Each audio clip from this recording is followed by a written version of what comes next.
Hello ladies and gents to No Drama Just Movies Rapid Reviews.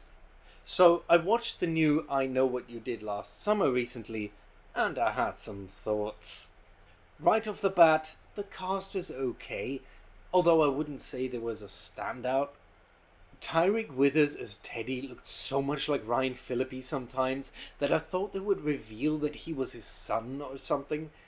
That might have been an interesting twist, but no. I liked the Sarah Michelle Gellar cameo. I thought it gave her a nice chance to be nasty and evil. Having said that, it became a very different horror film for a moment, and it was a bit jarring. I loved the design of the killer. In my book, the fisherman outfit with the slicker, the hook, and the harpoon can go toe-to-toe with something like the ghost face costume. The kills were okay as well. Some decent hook and harpoon action, although again, nothing that stood out as innovative.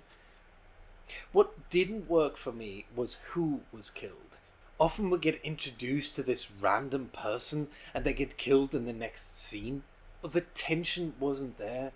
Danica's new fiancé who suddenly shows up, that podcaster Ava hooked up with, whom she didn't even want on the trip. I didn't see enough of them or their interaction with the main characters to care about their fate. It was a bit better when the killer actually did go after the main cast, although I wondered how they could run so fast when they were weighed down by all this plot armor. What follows are major spoilers, so if you haven't seen the movie yet, feel free to switch off now and come back once you've seen it. Okay, spoilers in 3, 2, 1. Honestly, the reveal that Stevie was the killer meant nothing. Okay, not nothing. The idea that the killer was one of the group who caused the accident was neat and new, but they quickly shoehorned this backstory in, just like they shoehorned Stevie into the story. Oh, here's this woman we haven't spoken to in ages. Want to come on a drive with us, estranged friend? Okay. I also didn't like how Sarah Pidgeon hammed it up after the reveal, playing "I'm so crazy!"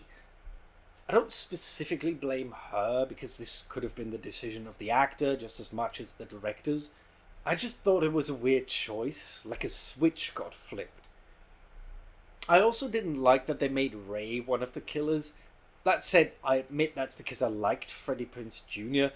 and I didn't want the character going in that direction. I just don't know if it made sense for him to become a fisherman after the events of the first 2 installments. Maybe if I had seen a little more what Stevie meant to him, I might have bought that he could become a murderer for her. The fact that Stevie gets away in the end is such an obvious sequel bait, and I'm not biting that hook. Overall, this was a bit forgettable. If you want to watch a slasher with a deadly fisherman, you'd probably be better off watching the old ones. Finally, I want to leave you with a thought. According to a Collider article, we could have gotten a completely different remake from none other than Mike Flanagan. I say release the Flanagan cut. I mean, make it first and then release it. Please? And with that wishful thinking, that's all. Roll credits.